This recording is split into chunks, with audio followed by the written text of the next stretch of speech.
The nonprofit MBA purpose is to provide new business insights and fresh creative ideas for executive directors and their teams that will help them improve their organization.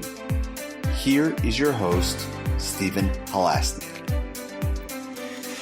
Welcome, everyone. My name is Stephen Halasnik. I will be your host for today's Nonprofit MBA podcast, and I am the co-founder of Financing Solutions. For those of you who don't know Financing Solutions, for the last 14 years, we have been the leading provider of lines of credit to small nonprofits in the United States. We are the largest provider, not just the leading provider. And lines of credit are very, very valuable to nonprofits. They're not used to having them. Traditionally, banks will not offer a line of credit to a nonprofit, certainly if they're smaller too. And so if you're interested in learning more about a line of credit, please visit our website at nonprofitmbapodcast.com. And today I'm very excited to be speaking with Brooke Lively from CathCap. And today we're going to be covering the numbers all nonprofits always need to pay attention to. Brooke Lively is a chartered financial analyst and the founder of Cathedral Capital, a company that helps organizations turn financial chaos into clarity. With over 30 years of experience, she's guided countless entrepreneurs and leaders across industries from law to nonprofits to build financially sustainable, scalable organizations. Brooke is the author of 5 books, including the international bestseller From Panic to Profit, and is widely recognized for her 6 key numbers framework that help leaders understand their finances and make confident decisions. She's been featured in Forbes, Inc. magazine and CNBC, and has spoken at events across the country, including bar associations and women's leadership conferences. Brooke, welcome to today's Nonprofit MBA podcast. Thanks, Stephen. I appreciate it. So, today, as a recording of this, which is April 9th, 2025, the world is in chaos. At least I think it is, because of the taxes that are going on. I mean, as a line of credit provider to nonprofits, I've been a little bit surprised that nonprofits have been not more, what's the right word? Have a sense of urgency about how bad things could possibly get. And I'm not even talking about the taxes. I'm talking about what's been going over the last 2 or 3 months in regards to government not providing the grants that they said they were going to do. Have you heard from your constituents on a different topic that we're covering just to start off with? Because this is really kind of serious. Are you hearing from your, not constituents, but are you hearing from your clients in nonprofits that they are finally getting worried? Here's what we're hearing is that there's an immense amount of hesitation from donors. I'm hearing less about the grants and more about the donors, and that they're just very shy. The foundations don't know what's going on. The individual donors don't know what's going to be happening. And those larger gifts are still going through that have been pledged. Large gifts aren't, if they were negotiating those larger gifts, that negotiation is kind of slowed down or ended. And the smaller things have really just kind of dried up. Yeah.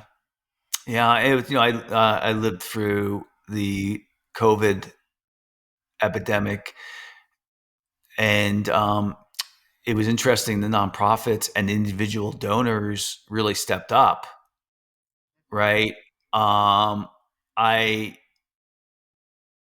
It'll be interesting. I don't know if it's going to happen again. We can only hope that people will recognize that these entities provide such an incredible service to our communities and support that. However, a lot of them have to look to their own household first and I agree. Yeah. they need to feel secure at home. Yeah, I think it's a different environment because we saw the COVID uh, bump from donations. And then over the last 2 years, we're not seeing the participation in the amount of donors as much anymore. It feels like people kind of got a little burnt out. And so I think that's going to carry over. And, the other thing about foundations is I would imagine that the foundation's money is invested. And so if the market is down, the foundation's money is down too. Um, I would need to go back and remember what the stock market was going on, and I think it was down then too, of course, significantly, right? So maybe that was a little bit different. Um, Well, and it depends on how long the market stays down because the foundations, in order to retain their 501c3 nonprofit I status, got to put have money to out. give away a certain amount of money. Most of them use a 3 to 5 year rolling average of assets. If this stays down for a long time, that means that they're going to be giving out less for the next 3 to 5 years. Yep, yep. So that's a long term impact.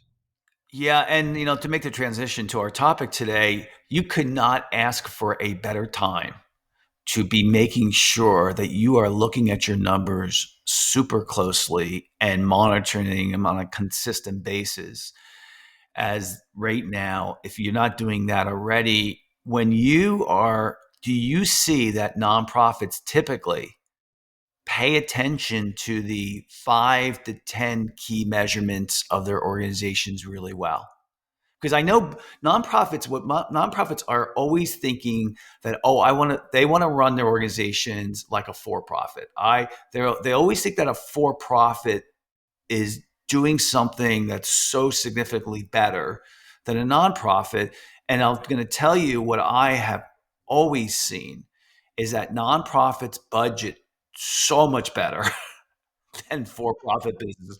Like budgeting for a nonprofit I'm sorry, budgeting for a for-profit business, if you're under, $20 million, let's say, in revenue, or maybe less, it's unheard of. You really don't budget. It's just not very common.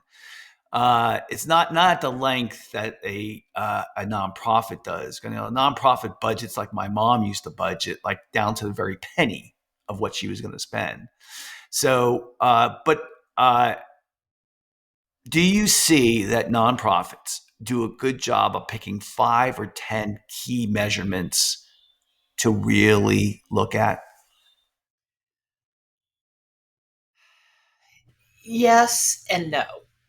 Mm-hmm. I think that they will look at some numbers and they'll let some other numbers go. I think you're right in that they will budget down to the penny on certain things. And there are other things that they won't budget on. That they'll say, "Oh, okay, this person is going out and finding donors." And they will not look at the return on that investment. There's Yeah. a group here in Fort Worth that I know well, and it's fascinating to me. The person who was the head of donor relations was always going out and taking people to lunch and taking people to dinner, and the return on investment of that was awful. And these people are living on their line of credit. Wow. And they're cutting everything down to the bone, and no one's allowed to order pens. Bring your own pen from home because we don't have the money to get office supplies. And yet, because that was donor relations, ooh, absolutely untouchable. Yeah. So, you've got to look at everything. And yes, we don't want to cut off the money to donor relations because that is where our cash comes from. We don't want to cut off the money to our grant writer because that's where the money comes from. But at the same time, we have to be really analytical about what is the return on that investment. Is that person delivering what they're supposed to be delivering? Yeah, and the words accountability, right? Yeah, Like if a for-profit had a salesperson who wasn't producing, it exactly. would be they'd be out, right? They'd be out. Absolutely. Um, yeah. So I mean, You there are lessons, and it is interesting the culture. Every single time that I talk to some of my friends who are, or even I'm on a board of some nonprofits, and I talk to them, and I talk in business terms. They find it very distasteful. Like, oh, well, that's greedy, or that's it's that we can't be that way. Um, Why not? If you do that, if you run your nonprofit more like a business, do you know what happens? it's successful. You Yeah. get to do more of what you're supposed to be doing. Hey, Yeah. And right? yeah. And it's like, listen, I don't want to go, we're going off in this direction, where and it's not really relevant to today's conversation about numbers.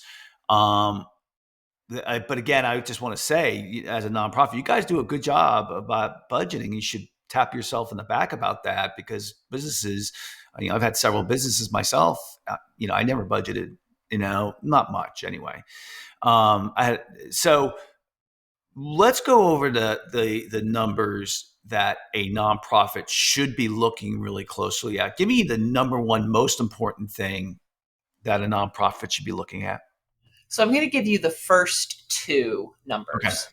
The Mhm. first one I think most nonprofits are great at, and that is your cash balance. How much cash is in the account? That one's pretty easy. The next one is your But cash before you flow. go into the next one, I just want to comment on what you're saying. That was really smart, and what you're saying about the cash balance, because you know the first two, because I most organizations are going to look at, say, revenue, right? Well, the biggest reason why a nonprofit or a for-profit goes out of business is because they run out of cash. That is the number one reason. So I think Cash you're cash is oxygen to to your business, whether it's for profit or not for profit. I don't care what it is. You cannot do anything without cash. You will die. So yeah, we and need to know how much cash we have. it's interesting though. I think about the reason why in a for-profit it's really really really hard for a nonprofit to get a line of credit or a loan. All right. If you're under $10 million in revenue, even if you're over that, it's really difficult. And I know that because I'm in the business of providing lines of credit to nonprofits. And you never see a nonprofit have a line of credit with a bank. You just don't. And the problem is when you do have a line of credit, you can rely on that line of credit so much that you forget that your organization is failing. Right. That it's not actually your money. Yeah, that's right. Yeah. And You it gets just start to complicated. build that into your budget and You it do. just you forget Yeah, that and then it has to be pushed back. you get into reimbursable grants that you think are coming, and you get into donors that come at the end of the year, and these delayed income that's coming in at the end of the day. If your cash isn't there, you can't pay your employees. You have to delay paying your bills. It all builds up. It gets really complicated. So go Right. ahead. So Stephen, let's talk about the second number. And that is your cash flow forecast. And I believe that smaller nonprofits should really be forecasting their cash balance again. Yeah. They should be forecasting their cash flow week by week. And you should be looking at least 12 weeks out. And the reason I want to look at it week by week is because some weeks are more expensive than other weeks. And your revenue does not come in nicely throughout the month, right? And the first and third weeks are more expensive because, as you said, you've got to pay employees. And you may have rent due, or you may have a certain payment that is due for a program on a particular day every month. So we want to forecast that out. We want to know exactly when payments are due. We want to know exactly how much they're going to be. And we want to know the impact on the bank balance. Because again, that bank balance, that cash in the bank, is the oxygen on which this whole thing is going to run. Now, when we're looking at the revenue side, and you kind of talked about this, you talked about, oh, the donors that come at the end of the year, oh, a grant that may or may not be coming. We've got to be really realistic about what's coming in and be very careful that we are not counting the chickens before they hatch. And when that person went to lunch and said, oh, yeah, I'm going to give you $100,000, and then ghosts you, that you're not saying that $100,000 is going to be deposited next week. Because that person is not answering your phone calls. Even though you're ringing their doorbell,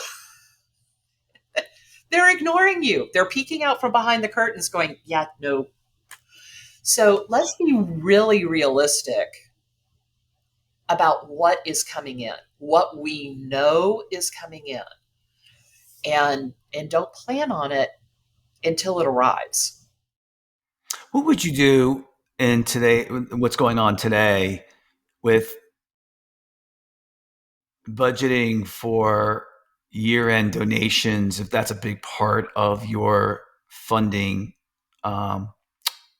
If you're saying to yourself, the economy might be going into the recession, all the other things we mentioned earlier, would you just pick a number? Would you say I'm going to assume that 20% of our individual donations at the end of the year will not be coming in? Well, I think everyone should know that there is always a certain percentage that doesn't come in, right? And everyone should know what it is for their nonprofit. And it's going to vary organization to organization. Yeah, should we be conservative and double that? If normally 10% falls out, should we assume that this year 20% is going to fall out? Maybe. We want to be conservative. I would so much rather that we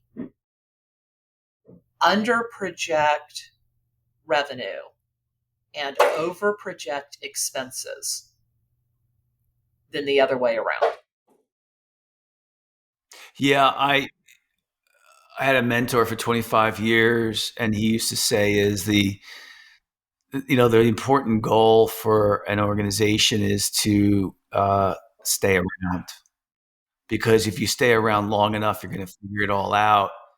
So if, I would look at this year as a survival year, not as I hope we can grow. I'd be like, oh, I hope I can survive. And I think with that mentality, then and that means cutting expenses early. Looking at a worst case scenario. Agreed. I do. I was having dinner with some people last night with a lot of business owners, and there was some discussion around the table that the whole thing with, just everything that's going on is going to last for about 2 more weeks. And then we're going to come to agreements with other countries on the tariffs, and that should settle down. If that's true, that's great. And the market should go back up. I would say, put a clock on this and say, if we don't have resolution by, I don't know, maybe the end of April, then yes, we need to start getting aggressive about cutting expenses, knowing what we're going to do. I would go back and very carefully look at each individual donor, especially your larger donors. What is their donor history? How consistent are they? Did they drop off during COVID? Are they absolutely there, rock solid every single year with the same amount? Or do they fluctuate a lot? If they fluctuate a lot, they're going to fluctuate this year, and they're not going to fluctuate in a good way for you. Yeah. And in fact, I like the idea of taking your 80, looking where your 80% of your money is coming from, is just usually 20% of your people or funding sources, and then looking at each individual one of those and saying what's the probability based on their history. How comfortable do I feel with it? Yeah, that might be like if someone made a big donation last year, but they've never been with us before, maybe I would assign an 80% chance I might not get it again or whatever. If you can come up with some type of formula, and it would really give you some realizations. I'm not as optimistic as you are about what's going to transpire, and I don't think now's the time to be optimistic. I think now's the time to be pessimistic, because if you're wrong, it's not a big deal. But if you're optimistic or you put your head in the sand, you really could be in a lot of trouble. So, I think I've always been a big fan, and I've been able to do well by cutting early. All right. So, what's the next number we should really pay close attention to? We kind of talked about it earlier, but let's go back to the return on investment that we are getting from our people, from donor relations, from the people doing grant writing. Are we getting the return that we want? For every dollar that we spend, how many dollars should we be getting in return? Should we be getting $10 in return? Should we be getting $20 in return? What have we gotten historically? And what do we want to be getting in the future? And are we measuring that on a regular basis? Yeah, what a great time to do it. I think the other thing that I would be looking very closely at, and just thinking about this way, when you have to get smaller and cut some expenses and retrench, you really do get better. You can, things get a little more simpler. The organization's not as big. Maybe you cut some programs that weren't really being effective, and now it's kind of, now you're having to make that decision, which you've been thinking about it, but you kind of held off because things were going okay. But think about it this way: when you come out this on the back end, you're probably going to be a much better organization because of it. And a lot of times when I think of downtimes, I think of, okay, what do I want my organization to look like when we come out of this? And let's work toward that. There might be a lot of people who are listening to this podcast who've never been through a recession before. And every 10 years, the United States goes through a recession. And, it really shakes out a lot of the organizations that aren't really good at what they do. And the ones that survive are the ones that thrive. So, it's hard to have a really positive attitude and keep your staff motivated. And one of the things you need to do sometimes is say, okay, let's use this time wisely. And I agree with you in looking at, return on investment as part of that process. You said something a second ago that I loved. I was meeting with, it's actually a for-profit business. But they're going through some hard times. These tariffs are really hitting them. Their biggest customers have basically quit ordering from them. And the conversation we had was, for the first 10 years, you were really scrappy. Yeah. Scrappy was the word we used. Yeah. And, you've gotten big and you've gotten bigger and you've gotten comfortable and you need to get scrappy again. And he was like, Yeah. oh, It's not a bad thing. It's yes, it is a bad thing, but it's like, it is what it is. I mean, I'm going to give, I guess, it's not really a bad thing, because I think in those times when you get scrappy, you get creative, you get innovative, you figure out how to do more with less. Yep. Which, to your point, makes you a stronger organization on the other side. Yeah, and keep in mind That's too, what we need to do. The other thing about that, it's someone I know very well said this. It's the organizations that learn the fastest are the ones that usually thrive. And while this is all going on, if you're working hard on your organization to improve it, you're getting smarter. And time is a big element of that. So I think it is, there are a lot of good things out of this. If you want your cause to be, what's the right word? Sustainable, right? Over the long term, you're going to have to really build good processes and procedures. You're going to have good measurements for numbers, which is what we're talking about today. You're going to have a great infrastructure, because let's face it, some of the founding members of your organization may not be here 5 or 10 years from now. So this could be a good opportunity for you to say, let's get really good at what we do. What were you going to say? Well, you were talking about the people who learn the fastest do the best. And there's a thing called the OODA loop, OODA. And it came from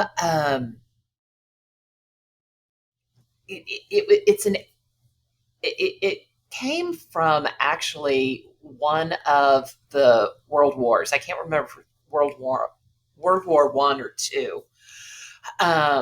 And what it is the fighter pilots, the ones that could observe, orient, decide, and then act. A guy named John Boyd created this. And the faster you could go through that OODA loop and go back around, the faster they could make decisions, reorient themselves, and the better fighter pilots they were.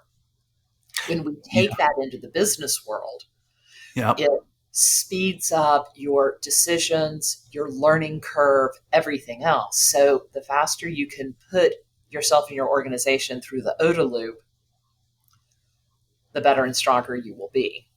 Yeah, I read that book, and what happens is when they come back from their flight, their debriefing involves that. The great thing about that is everybody wants to work for a learning organization.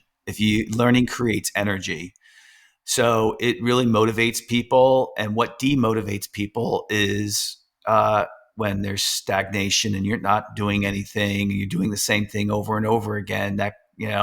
So really a good time to kind of maybe apply that model that you're talking about. What's the next thing? Next numbers.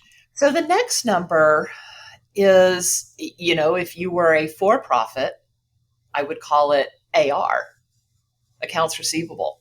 Yeah. You're a nonprofit. This is your pledges. These are people that say they're going to give you money. And we talked about this a little bit. Are those people still giving money? Especially your big foundations. Are they going to make any changes this year? Get on the phone with them. Make Yeah, sure they are still giving the amounts that they have said they're going to give. it's a great idea.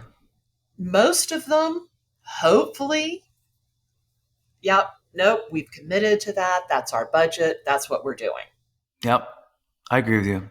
Some of them might say, oh no, market's changing, things are changing, we're pulling in, and no, we're only going to be giving 70% of what we said.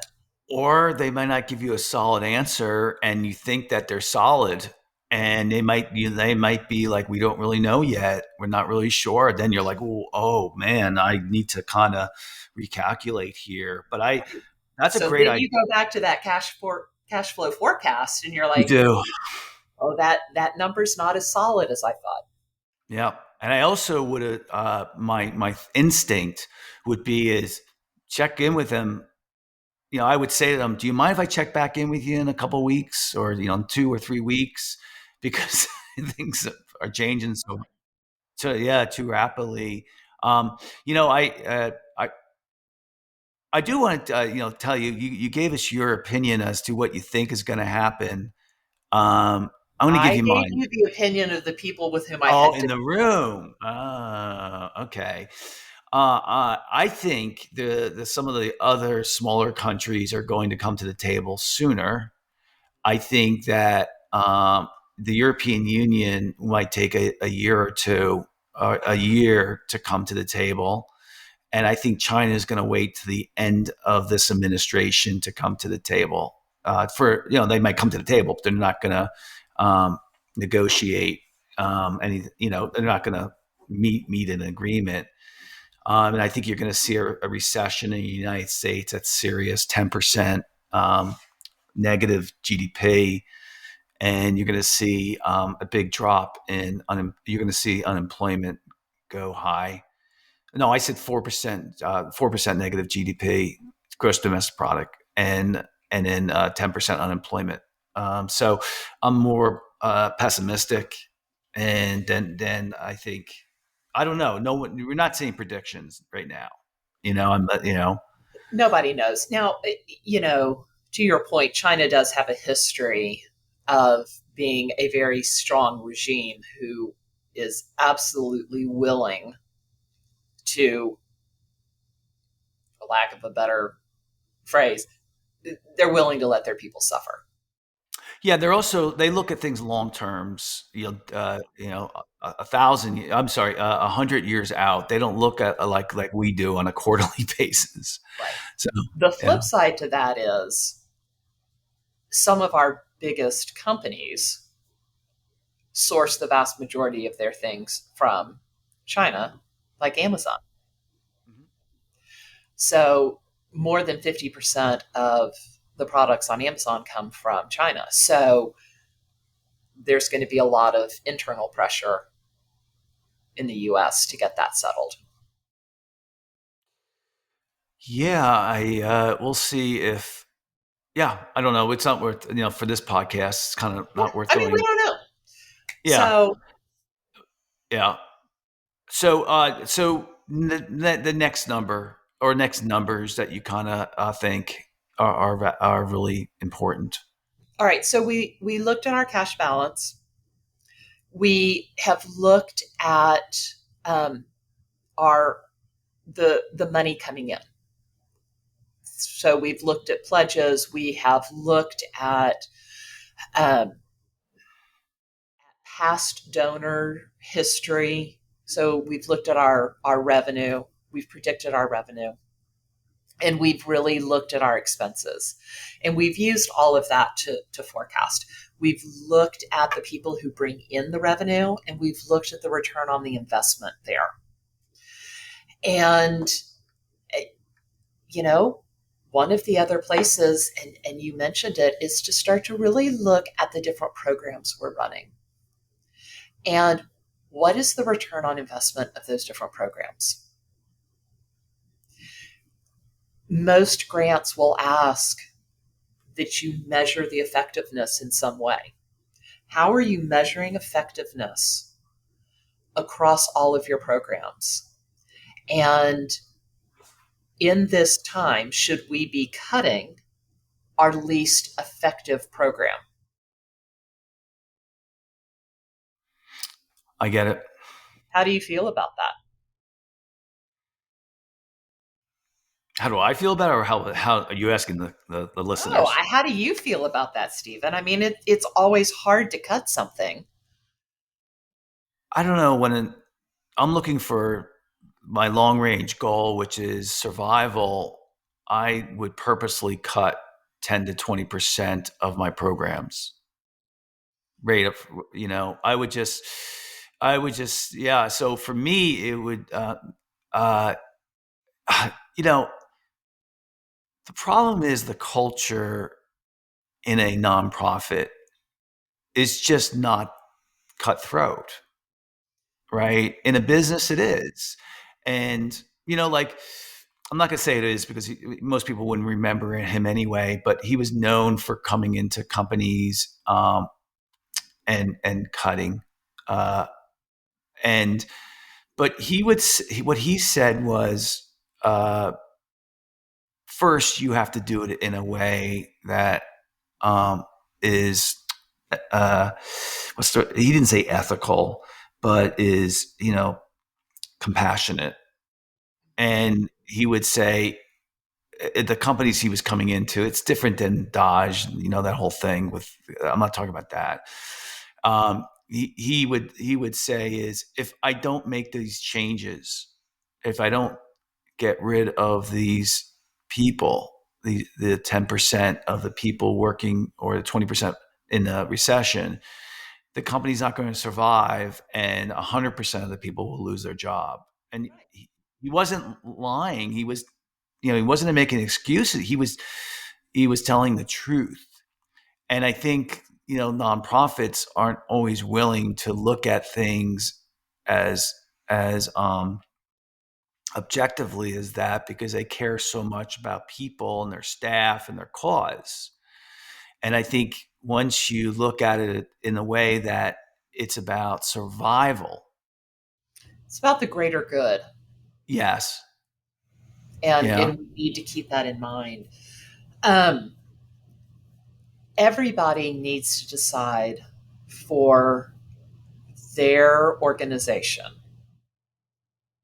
what that measurement needs to be.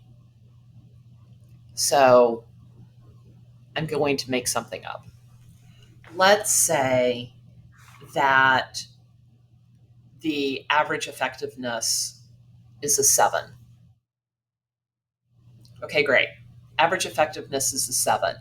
And we say, okay, in this organization, if it does not have an effectiveness of a 7 or of a 5, we're going to cut it. We will give a program 6 months or a year.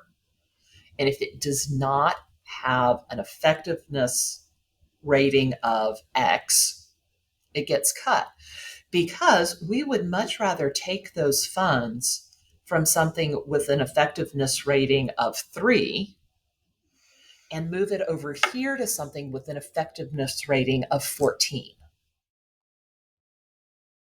Our dollar goes further, Yeah. like almost 5 times further. Yep. We impact almost 5 times more people. Let's put our money where it does more good. So, how are we measuring effectiveness? What is our average effectiveness across all of our programs? What is our minimum viable effectiveness number that we're going to accept? Cut everything below that. And what you'll notice is that over time, that minimum effectiveness number should be rising. You should be getting better at what you're doing. You Yeah. What I should be. like what I like about this exercise too is even if you do it and you don't move forward on cutting a program, it still is a great evaluator of coming to the realization that, this other program is struggling and we need to do something about it. It may not end up being cut. It may just be a great way for you to say is why is it not effective? What are we doing wrong here? It could be a really good clarifying moment.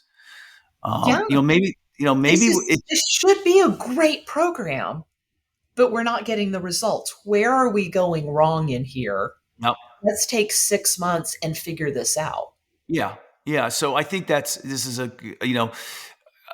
time like this that's going on in the economy and politics is a great way for you to come to the realization of really what's going on instead of business as usual.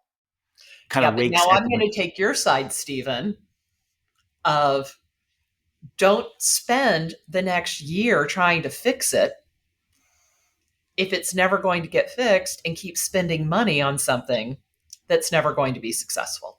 Well, you can also come back at it again at a later time. God, I don't mind saying what I'm saying on the podcast. I keep thinking about one review I got, which I didn't get any. I've never gotten a bad review for the podcast, and I Okay, got now one. that you've said that, Stephen, they're just going to come flooding in. I mean, Oh, really, I know. find some wood, go knock on it. I don't know. I got one bad review that said that I was mean. So Oh, okay. yeah, that because I so I was like, oh boy. So so listen, this is just a way sometimes just a way to look at the things differently. That's all. So I haven't filtered myself today, but and I never ever had not mean, but but I mean it is survival, and unfortunately, I think this is an important time to kind of look at your organization real closely. We have about a minute or two left. Are there any other numbers that are off the top of your, that you think that they should also be paying attention to? I think those are the main ones. We really want to look at all of the inputs that go into that cash flow forecast because, like I said at the beginning, cash is the oxygen that will allow your organization to survive. So we need to know where we are at all times. We need to know where we're going. Um, you provide lines of credit. Those lines of credit can be absolute saviors to get us through tough times, to get us through those weeks that are tough. But we need to understand that they aren't a permanent solution. We need to know when we're going to be able to pay them off. We need to know how we're going to be able to pay them off. Um, they're meant to be fairly short term. Mm-hmm. You know, That's we're right. not we're not taking these out for the next 20 years. Yep. Um, so we need to know what that looks like. So every input that we can get that gives us a better idea of where we're going to be on cash is really what we want to be looking at. Yeah, no, I agree 100%. When I first started my first company 30 plus years ago, I had a business coach for about 10 years. And I was always a really good student. And one of the things that she and I always went over was an Excel spreadsheet of key numbers, KPIs, key performance indicators. And, so the things that Brooke talked to us about today are all things that you should be putting on an Excel spreadsheet and reviewing on a consistent basis, not just by yourself, but also with your board and with any other constituents that you feel is important in your organization. But you really need to formalize this process and stay on top of these numbers. This is a really good example of something that's going to, and by the way, 30 years later, I still do this. I have my key performance indicators that I'm looking at every month. Some of you might look at it every week. And so, this is one of the key things that is going to make you a better organization if you're not doing this already. And I would advise you not to look at these numbers. Like, don't just pull it up in a report every month in your accounting software. Use an Excel spreadsheet, track it, because you'll also have a history over time that's right in front of you. So I can look, well, where were we a year ago? Where were we 2 years ago? You don't have to go into your accounting software to run those numbers again and again and again. You have it right there, and your mind is working toward that as well. Well, and Stephen, you're right, because you want to be able to see trends. So if we are looking, for example, at our pledge number, right? That's one of the inputs to our cash flow forecast. How much has been pledged? And you notice that you're going from 200,000 to 195 to 180 to 160 to 120. Okay, our pledge number is consistently dropping, but last year it didn't consistently drop. We had new pledges coming in as pledges were being paid off. Okay, we've got a problem. You Yep. can see the trends. Yep. And if you are just going in and looking at numbers in isolation, you never see the trends. Yep. Yeah, I was at this. I did a 3-year program. It was every week for a year at MIT for these businesses, and I went to it. It was a 3-year program, and one of the guys came up and said the difference between a manager and the leader of the organization is a manager is going to do exactly what they're told without deviation. And the leader is going to listen to what's going on and put their own spin on things. And the reason why I'm saying that is you might have heard something that Brooke or even I've said today, and it'll tweak another area for you to measure something else that you feel is extremely important.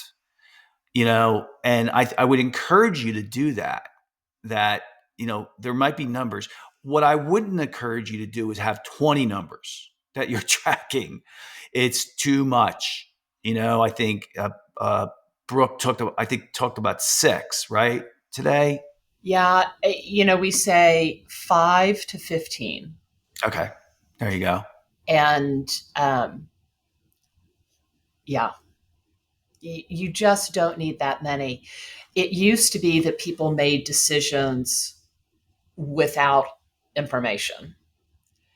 Now the tendency is we have so much information that we can't make a decision. Yeah, fair So enough. we've swung the other direction, and now we can't see the forest for the trees. So make sure that you are not overloading yourself. Yeah, I think less is more, and the other part about that is you'd be surprised if you don't keep really close track of your numbers, and you're saying I'm going to do that.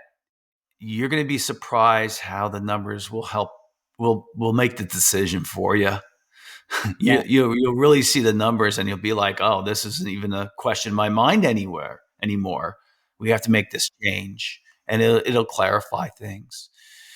So great conversation. I really enjoyed it. I participated a little bit more than I normally do, but it was a good conversation. I'd like to thank so much Brooke Lively. It's Lively for coming on today. And it was a fun podcast. If you if you have any questions, feel free to reach back out to Brooke. And she's got a lot of books out. I'm sure her website is fantastic too. Brooke, if anybody wants to reach out to you, how would they go about doing that? I think the easiest way is through our website, and it's cathcap.com, CATHCAP.com. And Great. you can reach us there. Yep. Thanks for coming on today. Thanks for having me, Stephen. And if anybody's looking for a line of credit, please feel free to visit our website, nonprofitmbapodcast.com. I always end every podcast in saying the same thing, and that is, especially now, this is going to get rough. I hope it doesn't, but I think it's the potential is there, that you are no good to your family, your friends, your employees, and your cause if you are burnt out. And burnout is a huge part of a huge issue with executive directors at nonprofits. And you need to be thinking about every day. You need to think about yourself. What do I need to do today for myself to keep the energy level? It could be exercising. It could be praying or meditating. It could be something that you really, really enjoy, and just getting out and going for a walk or calling a friend. You need to take care of yourself first, because you're no good to anybody if you're just totally burnt out. And, saving the world is a marathon and not a sprint. I know both Brooke and I want to thank you for helping the world be a better place. I'm sure Brooke and I know I am trying to do our part in our own way, but you guys are out there every single day, and I thank you for that. So remember, you need to come first, and then everybody else follows. All right, everybody, have a fantastic day, and thank you for listening to the Nonprofit MBA podcast. See you later.